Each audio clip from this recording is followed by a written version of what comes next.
So they put aside their wishes for me to have my way. And they truly took the risk of, even though she's just a teenager, let's see how this plays out. As the firstborn child, I know what that meant for them, to let me be.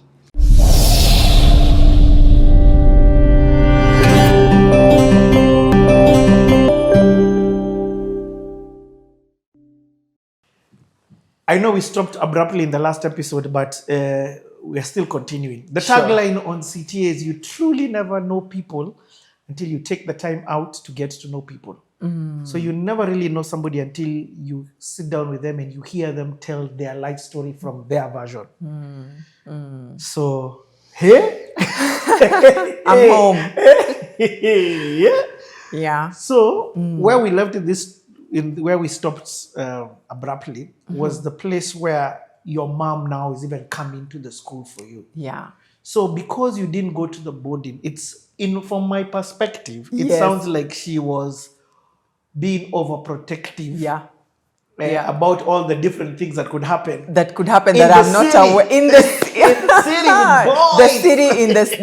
the city in the sun. Yes. Oh my goodness. Yeah, she was really trying to protect me from things that I was not aware of, that she's aware of, but I can't see. I'm just thinking it's a beautiful place to be. But honestly speaking, that was not it. I knew the environment where I would perform better to achieve that which I had set my goals towards. And I felt boarding school, for me, had very many limitations. Some people don't work very well with a set system. They need their kind of mind needs freedom to dream and think about and work around that dream and that vision. So for me, boarding wasn't going to be it. Of course, there was that part of, from that very protected family and lovely environment into that, but also the routine I felt wasn't really working with my personality and my character. And so I felt it would hinder me from achieving that dream and goal that I had. And it also sounds like your mom now became your boarding school. Yes, she did, because she was always there. I feel she truly would hand me over to this class teacher.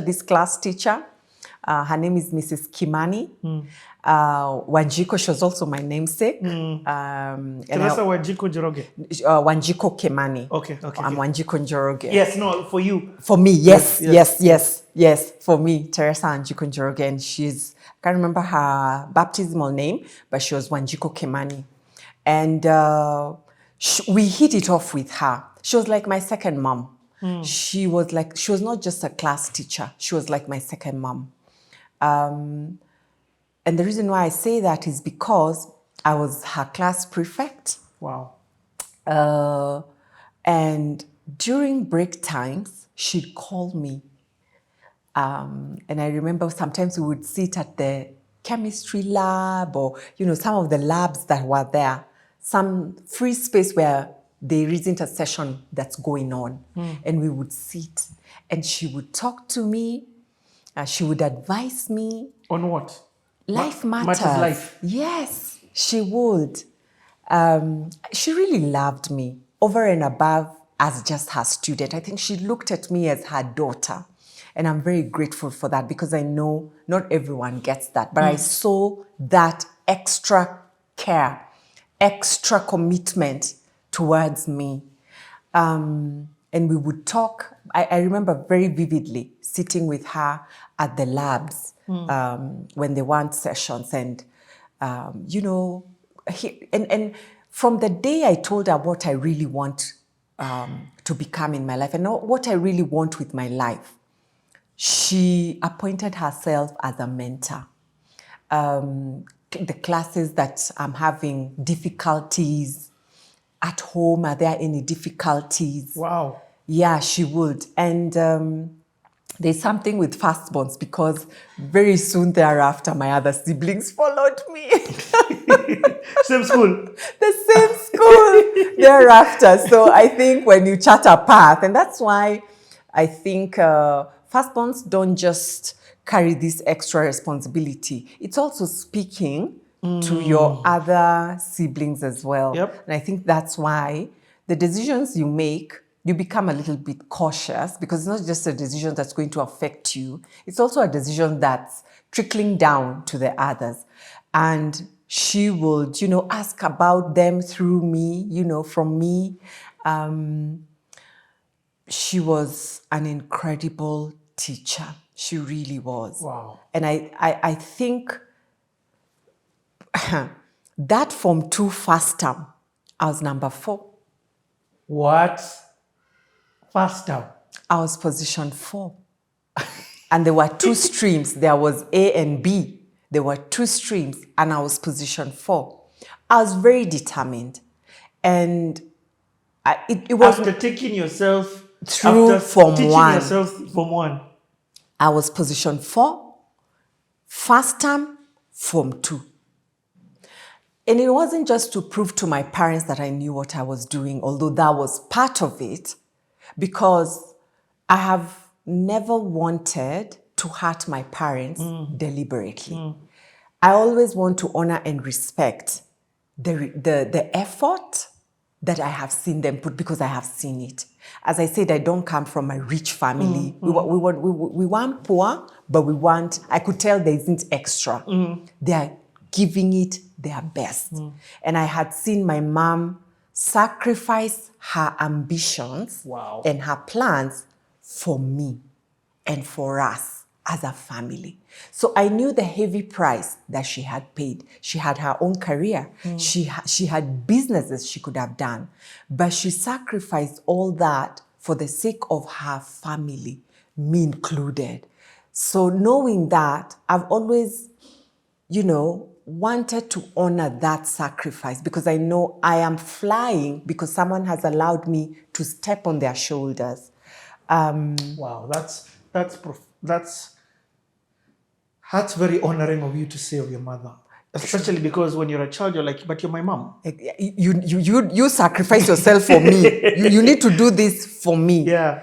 But I can tell that whether it was through primary, whether it was through that high school, I was only able to dream and be who I wanted to be because she sacrificed herself so that she could accord me what I am today. And not saying that those who didn't sacrifice, everyone sacrifices in their own way. For her, it was that. And so when I got into that school, I totally understood the price that they had paid to have me have my choice, my way, go to high school in the way that you that I wanted, whether it was also not repeating, and a school that wasn't necessarily their choice, but it suited me. So they put aside their wishes for me to have my way. And they truly took the risk of, even though she's just a teenager, let's see how this plays out. As the firstborn child, I know what that meant for them, to let me be. And it worked out very well. But yes, in fact, that for me is the thing. You didn't let them down. Yeah. I can imagine how they must have felt when the first report came. Yeah. And you're number 4. And I'm number 4. 2 streams, I'm number 4. And it worked very well. And my class teacher was very excited about it. And she could tell that she can work with me. And we really worked together. So during those times, we would be speaking. If there is an area where I was struggling, I'd tell her, I'm struggling in this subject, or I'm struggling here. And she would support me. So that's how I did my high school, with her. I had many other teachers, but that one, something clicked the day we met and when I shared my dream. And then she poured herself and mentored me throughout. So when I cleared... That's, again, like sometimes I interject to slow down because I'm just like, that's so gold. Yeah. That's your Nyanyuki in Nairobi. Yes. You get, that's Yeah. And also, that's the power of a teacher. That's the power of a teacher. They can make or break a child and the life of that child. Because that lady molded me in high school. Pure teenager. And remember I mentioned we had begun now fighting with my mom. Because my mom, all of a sudden, this girl does not want to hear what her mom is telling her. From simple things, simple, stupid things. Wear this, no. I will not wear that. I will. And it's not that what she picked. Yes. I mean, they're still my clothes. But just because I want to. Because it's you who picked it. It's me who picked. It's me who has. Why are you making all these decisions for me? I can make my own choices. I had begun feeling like, let me tell you, lady, I can also make my own decisions. Like, I look back and I'm like, why was I fighting my mom? Surely. And it was so bad because I remember one day, I came into the house and my sister told me, I found mom crying and she was kneeling next to your bed, praying on your bed. And I said to my sister, crocodile tears.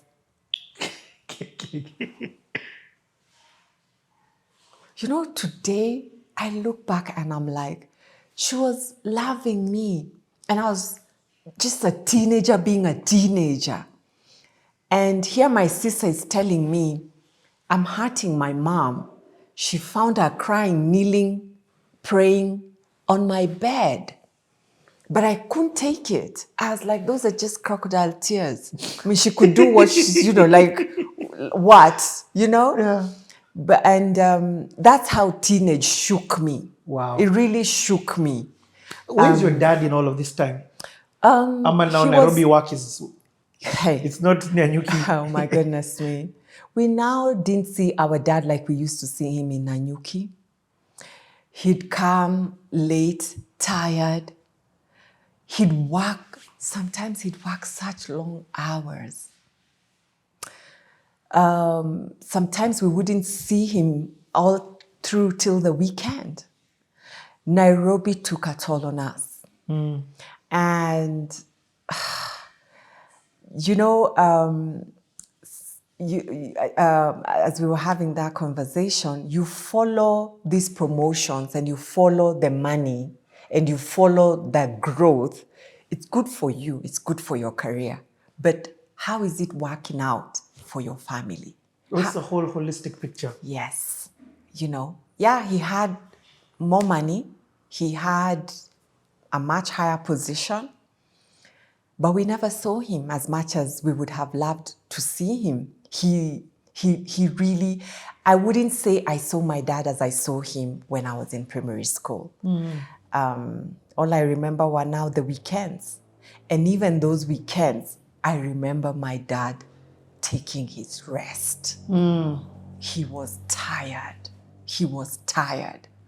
And then on the other hand, my mom, it's not just her growing children into teenage, and it's also her mom-in-law who's unwell that she's got to caregive. She was with you for a period?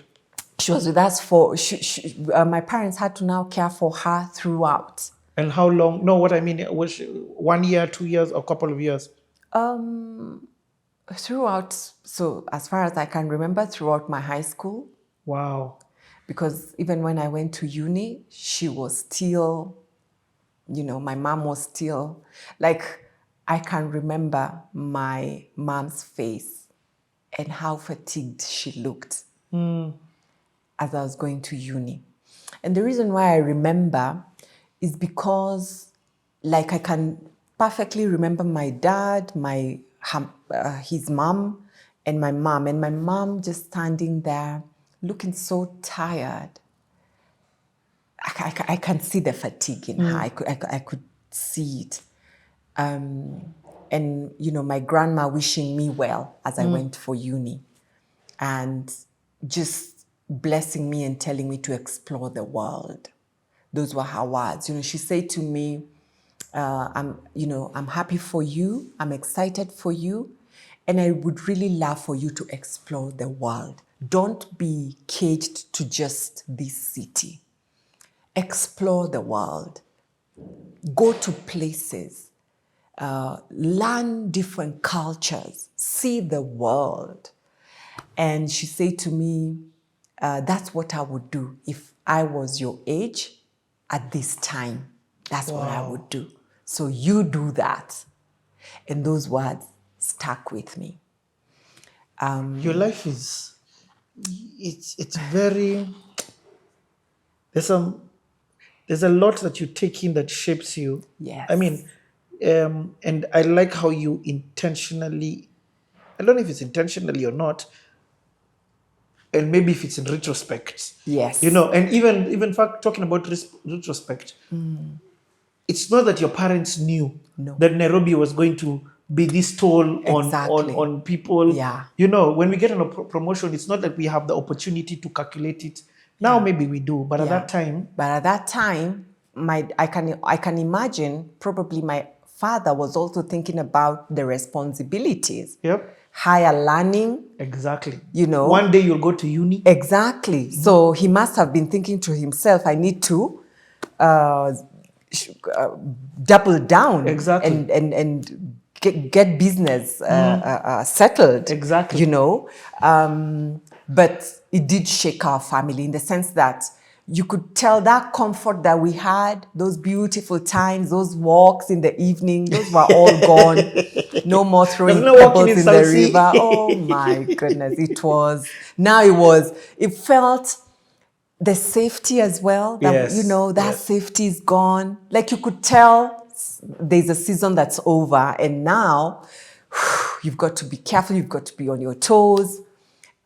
So immediately now I was done with high school, the teacher calls me and she gives me various options of where I could go and do my Bachelor's of Commerce. And I get called to uni here, but to do BA. And my parents, yes. Nairobi University. Yes. And my parents already knew that. She's not. She's definitely not going to take it. My dad did try to see whether I could change because he said to me, the financial sector is not as lucrative. And, you know, what I have seen through him, that's not it. There's also behind the scenes. So he did try to talk to me to see whether I could accept something else. And I was like, Dad, Bachelor's of Commerce, banking and finance, I want to be in the financial sector. That 9-year-old dream was still, now it's right here now. Like, how can you talk on a platter? You know?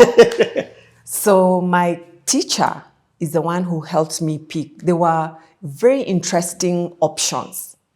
And out of all the options she gave me. These options are from different countries? Yes. Poland, even Russia. And she's the one India, who went to look for the you? US, the UK, this teacher. That's not a teacher, that's a guardian angel. Mark you, fully paid for scholarship. What? Yes. Hold on. This. Wait. So, who applied for the scholarships? You? Her. What? She's even the one who took me to get my ID before I flew out. This teacher applied. She's the one who took me somewhere in Karioko. She picked me, took me somewhere in Karioko. To get your ID? We got my ID. She helped me to get my passport. Wow. She helped me to get my passport, this teacher. Then we looked at various countries and what they were offering, the pros, the cons. I remember saying to her, Poland, I have to learn Polish, all these options. There were different places I needed to learn. And these are scholarships. And these are scholarships. And she's the one helping me to apply for those scholarships. My parents did not do anything. It was her. I remember very well. It was her. Wow. And I remember saying to her, I'll pick the India option. And she asked me why. And I say to her, because it's exactly 3 years. I get my Bachelor's of Commerce, I come back, get some experience, and I say to her, then I can travel to the other countries for my master's or any higher learning. But I really want some experience first. Yani, You're too And when I focused. settled for that, she went all the way. She brought me the papers of admission, everything. My ticket. Plus, the other reason I remember why I had picked that is because there wasn't anywhere I was going to supplement through working. I didn't want those options of I could work to supplement anything. That option was paying for Even your ticket. tickets, return tickets, accommodation, and a stipend. Your parents were paying nothing. Zero. So I picked that one because these other options, I feared this supplementing. I'm not 100% sure. What if I don't get the job? What if I drop off? Like, I didn't want anything coming in the way. And I said to her, I can go to those other countries later. It sounds like you really did well in terms of your Yeah. what did you get? Can you? A B plus. Oh, nice. Yeah. So you therefore you applied for that scholarship. Yes. You qualified for the I scholarship. qualified for the scholarship, and we applied. The results came, everything came, and she gave me my package. Entire tuition paid, my housing paid, my everything. The only thing I needed to do when I arrived was open a bank account where my stipend monthly would be sent. What are your parents saying at this time? They were excited. They're They're like, excited. phew. I know it has worked out. Yes. It's really working out. But Where is their I know we've completed the first semester, and I tell my dad I want to come back. Okay, wait.